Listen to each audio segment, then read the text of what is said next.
Di balik kedekatan yang terjalin hangat, terkadang ada batas yang samar-samar terlewati. Ketika rasa sayang berubah bentuk, disitulah sebuah rahasia mulai dikunci. Ini adalah kisah tentang apa yang terjadi di balik pintu yang tertutup.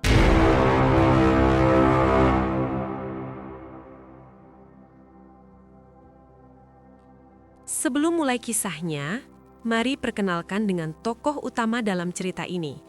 Tapi semua nama akan disamarkan demi privasi. Pagi yang cerah itu, ketika aku sedang santai di rumah karena libur kuliah, tiba-tiba aku mendapatkan telepon dari Tante Lia. Aku diminta untuk menemaninya di rumahnya karena suaminya sedang ada dinas keluar kota dan harus menginap beberapa hari. Karena pada pagi itu aku sedang duduk santai dengan Mama, aku pun mengajak Mama untuk sekalian tidur di rumah Tante Lia. Namaku Adnan. Aku berumur 22 tahun. Dan Tante Lia adalah adik kandung dari papahku. Tante Lia sendiri memiliki wajah yang lumayan cantik dan menurutku sangat menggoda. Umurnya belum terlalu tua sih, sekitar 33 tahunan.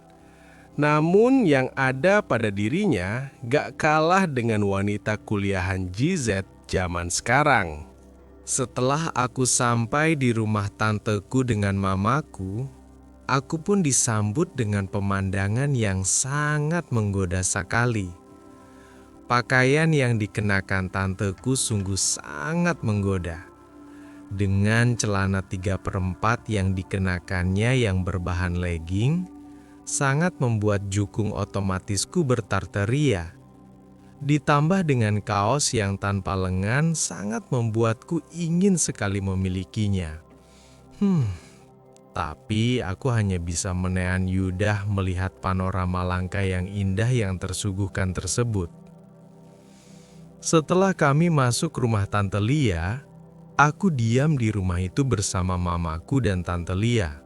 Sore itu, sekitar pukul 16.30, kulihat mamaku baru selesai mandui. Mamaku keluar dari kamar mandui memakai handwok yang agak minimalis. Mamaku saat ini berusia 43 tahun.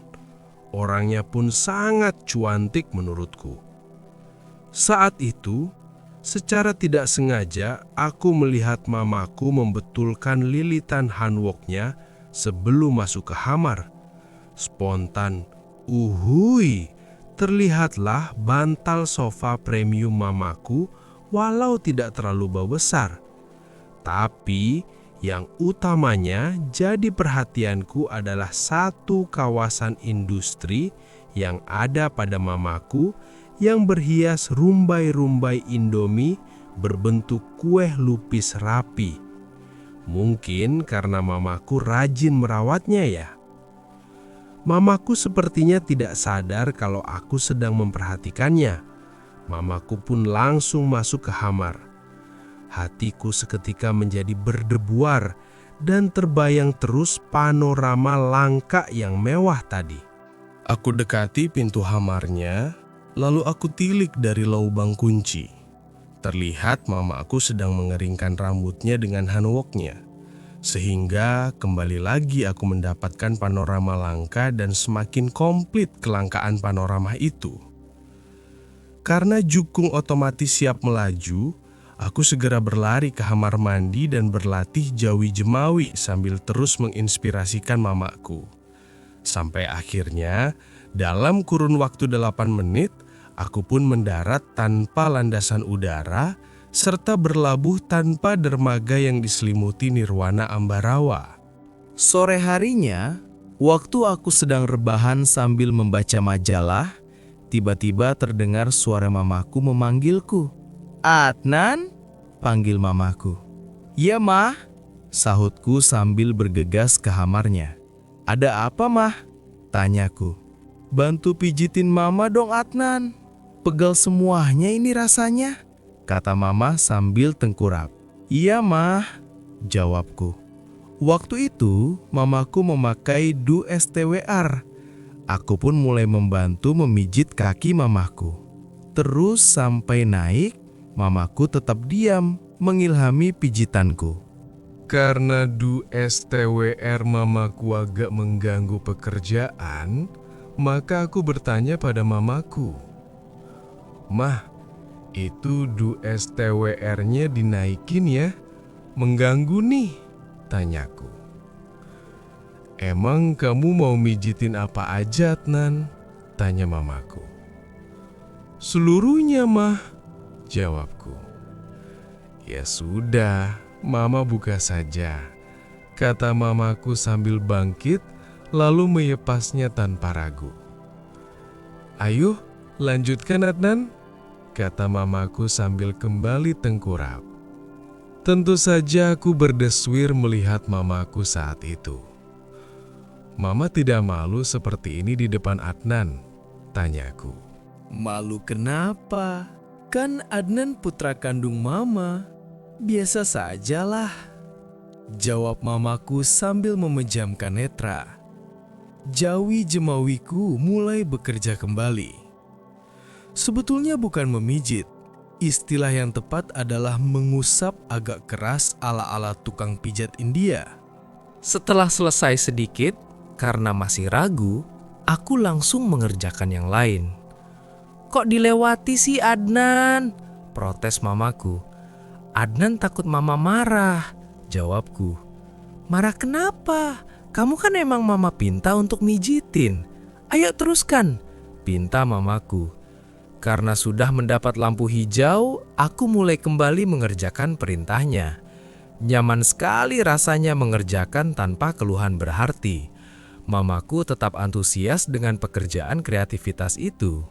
Karena keadaan saat itu sudah bisa membuatku tidak bisa konsentrasi, aku sengaja berinisiatif agar pegal mamaku semakin hilang.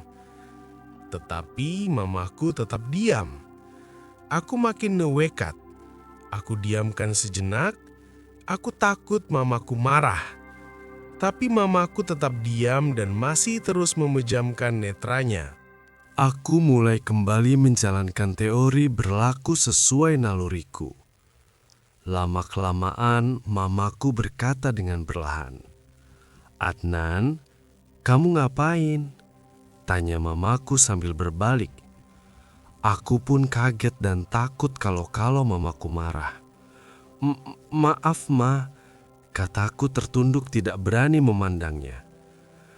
"Adnan tidak kuasa mengelak dari semua ini, Ma," kataku lagi. "Dari apa, Swayang?" kata mamaku dengan nada lembut. "Sini, rebahin dekat Mama," kata mamaku sambil bergeser. Aku diam, tidak mengerti. "Sini, Adnan," ujar mamaku lagi. "Tutup dulu pintu hamarnya." "Iya, Ma," kataku sambil berdiri dan segera menutup pintu hamar. Kemudian aku mengikuti perintah Mamaku itu, sambil bersih tatap, sambil membaulai rambutku. "Kenapa Adnan bisa terinspirasi dengan Mama?" tanya Mama lembut. "Kamu marah kah?" tanyaku. "Mama tidak marah, Adnan. Jawablah dengan jujur," ujar Mamaku. "Adnan tidak tahu kenapa jadi terinspirasi, Ma," jawabku dengan jujur. Mamaku tersenyum. "Berarti putra Mama sudah mulai beneran beranjak remaja. Kamu benar-benar mau itu, Swayang?" tanya Mamaku. Maksud Mama?" tanyaku. 2,5 jam lagi papa kamu baru datang." Hanya itu yang keluar dari wiri-wiri mamaku. Sambil jawi jemawinya memberikan sambutan sebagai tanda bahwa ucapannya itu tidaklah hanya main-main saja. Aku kaget sekaligus senang. Aku pun segera membalas sambutannya. "Kamu udah pernah, Swayang?" Tanya mamaku. Tiba-tiba mamaku menghentikan job desk-nya dan bertanya, "Kamu suka suayang?" Tanya mamaku seraya menatapku. Iya, Ma. Suka sekali," jawabku dengan suara tertahan. "Sini suayang, Mama tunjukkan yang lebih maknyus. Sekarang cepat wujudkan angan dan cita-cita muliamu itu, suayang," ujar mamaku sambil menawiku. Aku pun tentu saja tidak mau buang-buang waktu lagi, karena lampu hijau sudah menyala dengan jelas dari mamaku. Mamaku dengan segala pengalamannya dan sukacita segera saling berbagi padaku yang belum berpengalaman. Mamaku terus memandangiku dengan senyum manisnya. "Kenapa Mama mau memberi pekerjaan kreatif ini dengan Adnan?" tanyaku. Netra mamaku priyatan berkaca-kaca, lalu berkata, "Karena Mama suayang kamu, Adnan, sangat suayang," lanjutnya. "Lagi pula saat ini Mama memang sedang memerlukan pekerjaan untuk menyelesaikan problematika Mama juga," lanjutnya. "Adnan juga sangat suayang Mama, dan Adnan rela membantu kerja Mama dengan ikhlas dan antusias," ujarku. Selanjutnya kami berdua pun melanjutkan kembali untayan kata kerja untuk menghasilkan kisah nyata yang mengantarkan kami ke dunia nirwana Ambarawa. Hingga setelah sekurang-kurangnya 20 menitan, kami berdua sudah sama-sama menemukan akhir dari cerita itu. Lalu kami pun rehat berdampingan. "Terima kasih ya, Ma," ujarku. "Lekas rapikan kabinet negara sana, papamu sebentar lagi pulang," kata mamaku. 20 menit kemudian papahku datang ke rumah Tante Lia. Mama dan aku bersikap seperti biasa dan terlihat normal. Malam harinya, sekitar pukul 11.30 malam, ketika mamahku dan papa sudah tidur, aku dan Tante Lia masih nonton TV. Tante Lia memakai kimono. Sesekali aku melihat suatu panorama langka ketika kimononya tersingkuap, tapi tidak ada perasaan apa-apa karena sudah biasa melihatnya seperti itu. Tiba-tiba, Tante Lia bertanya sesuatu yang mengejutkanku. "Adnan, ngapain kamu tadi sore lama-lama berduaan sama mama kamu di kamar?" tanya Tante Lia. "Hayo, ngapain?" tanya Tante Lia lagi sambil tersenyum. "Tidak ada apa-apa, aku mijitin mama aja kok," jawabku. "Kok lama amat? Sampai lebih dari 1 jam?" tanyanya lagi. "Curigaan amat sih Tante," kataku sambil tersenyum. "Tante hanya merasa aneh saja waktu Tante dengar ada suara lagu dangdut yang gimana gitu," ujar Tante Lia sambil tersenyum. "Udah ah, kok ngomongnya ngaco sih?" ujarku sambil bangkit. "Maaf dong Adnan, Tante bercanda kok," ujar Tante Lia. "Kamu mau kemana Adnan?" tanya Tante Lia. "Mau tidur," jawabku pendek. "Temenin Tante dong Adnan," pinta Tante Lia. Aku kembali duduk di kursi di samping Tante Lia. "Ada apa sih Tante?" tanyaku. "Tidak ada apa-apa kok, hanya butuh temen ngobrol saja," jawab Tante Lia. "Kamu sudah punya pacar Adnan?" tanya Tante Lia. "Belum Tante. Memangnya kenapa Tante?" Aku balik bertanya. "Kamu tuh ganteng, tinggi, tapi kenapa belum punya pacar?" tanya Tante Lia lagi. "Banyak sih yang ngajak jalan, tapi aku tidak mau," jawabku. "Apa kamu pernah asyik-asyik dengan perempuan Adnan?" Tanya Tante Lia pelan sambil mendekatkan wajahnya hingga hampir. Aku tak menjawab. Nih tante lagi banyak masalah kayaknya, pikirku. Tanpa banyak kata, aku serobot saja sambutannya. Tante Lia pun langsung membalas sambutanku dengan tidak kalah antusiasnya. Adnan, pindah ke kamar tante yuk, pinta Tante Lia. Iya tante, jawabku. Lalu kami segera naik ke loteng ke kamar Tante Lia. Setiba di sana, Tante Lia dengan tak sabar segera menyepas kabinet negara. Aku pun segera ikutan agar kerjaan kreatif sama rata lancar jaya. Malam itu pun terjadilah peristiwa belajar serupa yang sama seperti dengan Mama tadi sore dengan Tante Lia. Besoknya, setelah papaku pergi ke kantor, mamaku duduk di sampingku waktu aku makan. Adnan, semalam kamu ngapain di kamar Tante Lia sampai subuh?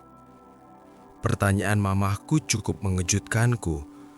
Aku terdiam, tak bisa berkata apa-apa. Aku sangat takut dimarahi mamaku.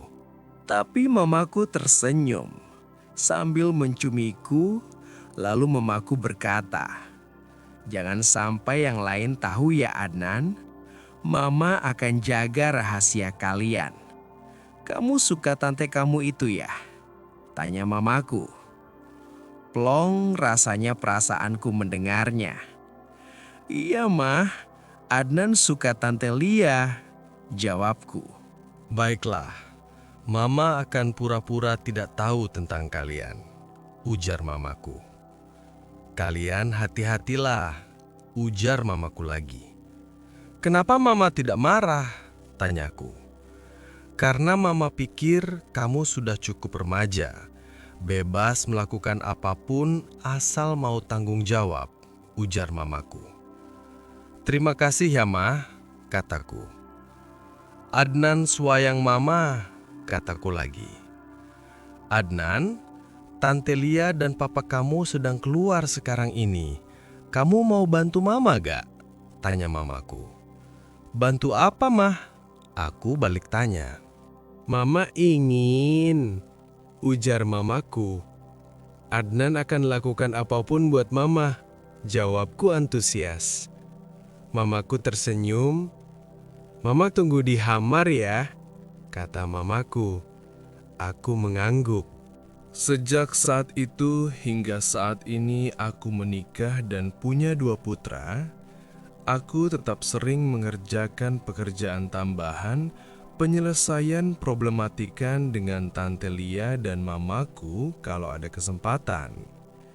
Walau sudah agak berumur, tapi kecantikan keduanya masih sangat menarik. Baik itu di rumah Tante Lia kalau tidak ada Om, di rumah aku sendiri, ataupun di hotel. Pekerjaan sampingan yang sangat fantastis. Begitu itulah kisahku yang aku alami dengan Tante Lia dan mamaku yang cuantik. Menurut kalian, apakah aku salah? Jika kalian berada di posisiku, kalian akan melakukan apa? Tolong komentarnya ya. Kisah ini mengajarkan kita bahwa ketidakjujuran dan penyimpangan dalam hubungan keluarga, meski terlihat memberikan kebahagiaan sesaat, sebenarnya adalah jalan yang rapuh dan berbahaya. Amanah yang dikhianati. Adnan sebagai anak dan keponakan seharusnya menjadi pelindung kehormatan ibu dan tantenya. Namun ketika kesempatan datang, ia justru memilih untuk melanggar batas-batas yang seharusnya dijaga rapat. Ini mengingatkan kita bahwa godaan terbesar seringkali datang dari lingkaran terdekat. Pudarnya batasan. Hubungan yang terjalin antara Adnan, mamanya, dan Tante Lia menunjukkan betapa tipisnya batasan moral ketika hawa nafsu dibiarkan mengambil alih. Ketika orang tua membiarkan, bahkan memfasilitasi perilaku yang menyimpang dengan dalih sudah remaja, pondasi etika keluarga perlahan runtuh. Kehidupan ganda. Menjalani kehidupan ganda dengan rahasia besar di balik pernikahan dan keluarga yang tampak harmonis adalah beban seumur hidup. Meskipun Adnan merasa beruntung, sebenarnya ia sedang menanam bom waktu yang bisa meledak kapan saja dan menghancurkan semua yang ia bangun. Semoga kita semua senantiasa diberikan kekuatan untuk menjaga kehormatan keluarga, menahan diri dari godaan, dan selalu berjalan di atas nilai-nilai kebenaran. Terima kasih sudah mau mendengarkan kisah ini. Di sini tentunya kami sebagai admin tidak ada maksud untuk merusak moral, tapi di sini channel 48H Silit hanya berbagi pengalaman saja yang tidak untuk ditiru. Ambil baiknya dan buang buruknya dari cerita kisah nyata ini. Semoga hal seperti ini tidak terjadi kepada kita semua, bosku, dan semoga kita semua dilindungi dari mara bahaya. Sampai jumpa di cerita selanjutnya. Jangan lupa like, komen, share, dan subscribe.